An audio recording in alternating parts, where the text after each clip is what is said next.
sejahtera. Setelah kita berjaya memasukkan custom attribute pada sisi konsol 01 ini, langkah seterusnya adalah untuk kita memasukkan set driven key bagi membolehkan value yang sesuai dimasukkan pada channel ini. Jadi pastikan anda berada di dalam module animation untuk membolehkan anda mengakses animate, dan kita akan pergi kepada set driven key set. So apakah dia set driven key ini? Okey, secara umumnya set driven key ini adalah untuk membolehkan kita menghubungkan satu bahagian dengan bahagian yang lain, di mana apa yang kita akan lakukan di sini ialah pada attribute yang kita hasilkan, apabila kita memasukkan sejumlah unit, okey, contohnya LGF ini, apabila kita letakkan pada unit kosong, tayar bahagian hadapan ini akan berada di dalam, manakala apabila kita keluarkan sehingga unit kelima, maka tayar hadapan ini akan terbuka seperti ini. Jadi ini yang kita akan lakukan. So pertama sekali apa yang kita akan lakukan ialah kita pastikan kita klik pada sisi control 01 ini dan load driver, kerana ini akan menjadi driver terhadap aksi yang akan kita hasilkan. Okey, dan kita tekan kepada bahagian yang kita ingin menjadikan driver, LGF. Kemudian kita akan mencari group tayar F, iaitu tayar bahagian hadapan. Okey, dan kita akan menggunakan rotate Z. Okey, di sini kita akan pastikan dia akan rotate.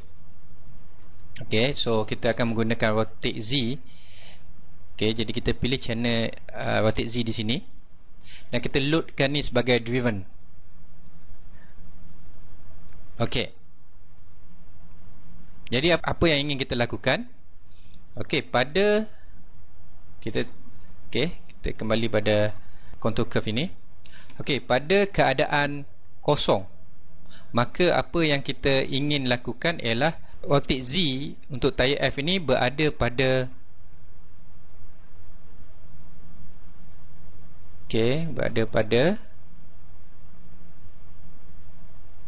negatif 100.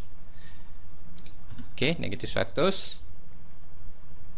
Okey, dan kita akan setkan key. So anda lihat berjaya dihasilkan dengan wizard satu ini. Okey, dan apabila berada pada keadaan 5, okey, rotate Z untuk tayar F ini. Okey,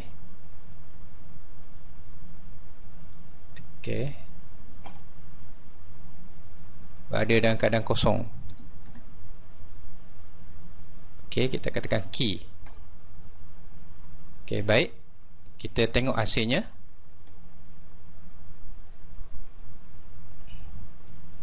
Okey, apabila keadaan kosong, okey,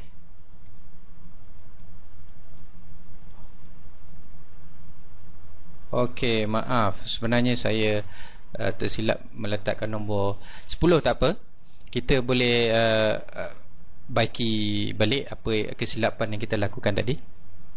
Okey, maksudnya apabila keadaan 10, maka rotate Z untuk tayar F,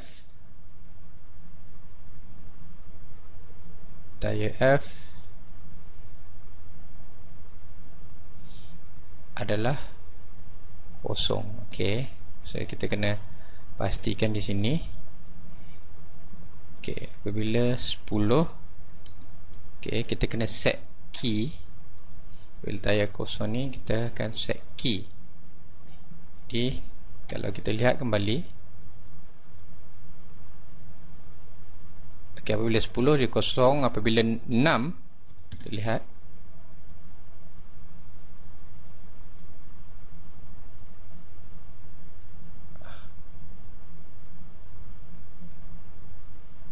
ada apa-apa perubahan. Okey, mungkin kita edit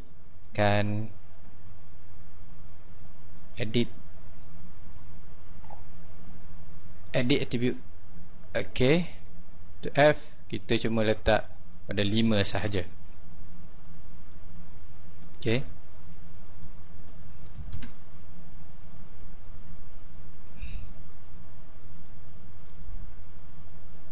okey. Jadi kita juga perlu edit pada bahagian yang lain.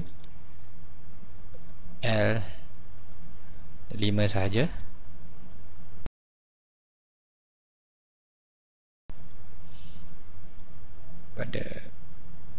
Kepada okey, kita silap, tak apa, saya ingat tak ada masalah. Cuma kalau kita testkan, okey, maksimum adalah 5 untuk kesemuanya. Jadi kita akan ulangkan langkah yang sama untuk bahagian yang lain, tayar L dan tayar R. Seperti biasa, kita akan klik sisi control, dipilih dan pilihkan drivernya LGR, dan kita akan tukarkan pada tayar R, dan yang kita inginkan dia akan rotate negatif 90 darjah. Okey. Jadi apabila berkeadaan kosong, okey, LGR, maka ia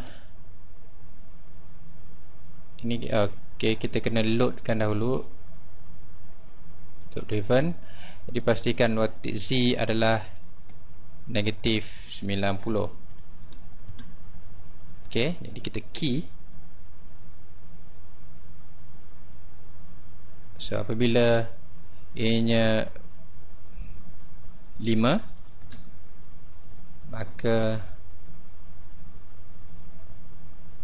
ia rotate X adalah kosong, key.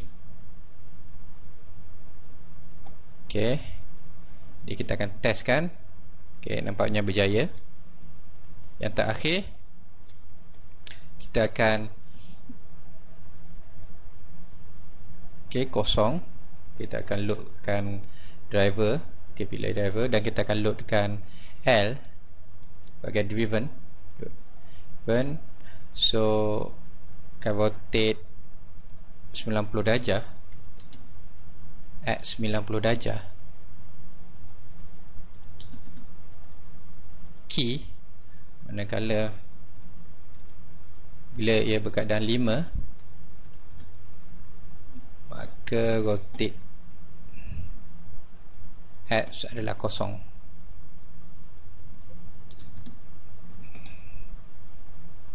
Jadi kita boleh testkan. Okey, berjaya.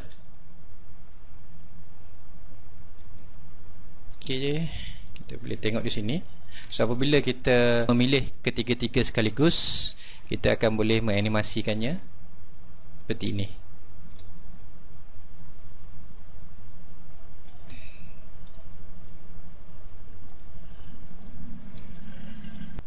Baik, kita akan klik pada propeller ini, dan di dalam outliner ini kita akan namakan dia sebagai propeller. Baik, sampai ini kita akan gunakan expression untuk menghasilkan animasi pusingan propeller ini. Jadi kita akan pergi pada window, animation editor dan expression editor. Okey.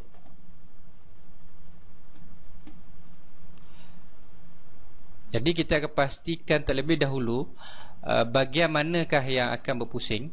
Okey, kita pergi. Okey.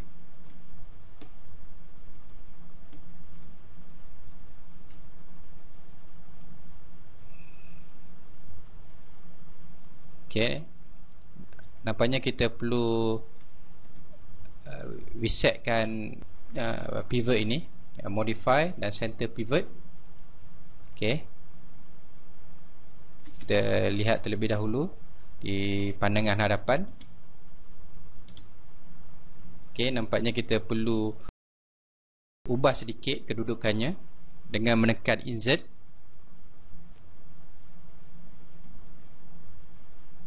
Okey, kita lihat di bahagian atas. Okey,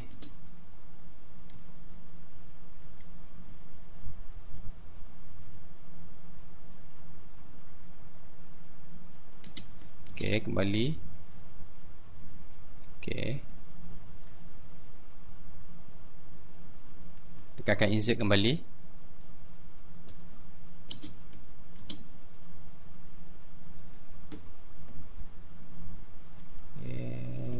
Kita akan rotate. Okey, jadi kita inginkan rotation X, okey, untuk berpusing. Baik, jadi kita akan pergi pada edit. Okey, kita akan klik pada rotate X. Kita akan pergi pada edit dan expression. Okey,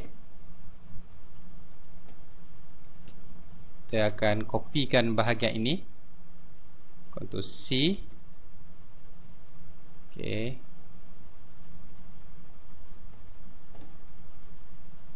okey, kita pergi pada select filter dan pilihkan by expression name, dan kemudiannya kita akan paste, okey, di bahagian expression ini. Kemudian kita akan meletakkan sama dengan frame dan semicolon, dan kita akan tekankan create ini dan kita namakan sebagai propeller turbine.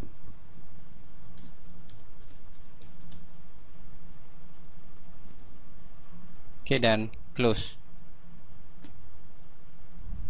Jadi jika kita setkan frame kita kepada 100, okey, dan kita play, kita akan melihat berlaku sedikit pergerakan terhadap propeller kita, tapi kita perlu melakukan sedikit lagi perubahan untuk menghasilkan pusingan dengan kelajuan yang kita kendaki. Okey, kita pergi pada setting terlebih dahulu. Pastikan anda memilih,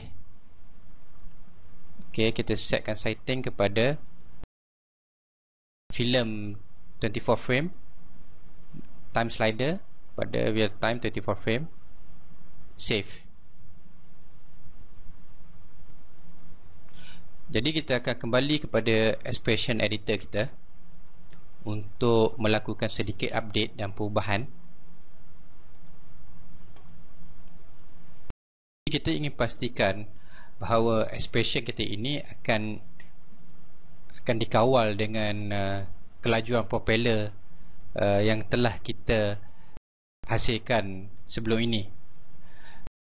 Apa yang kita akan tambah di sini ialah frame darab, okey, dengan sisi control 01, kita copy,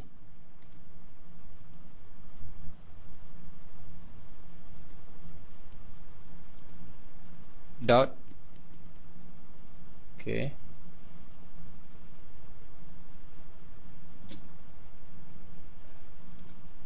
propeller,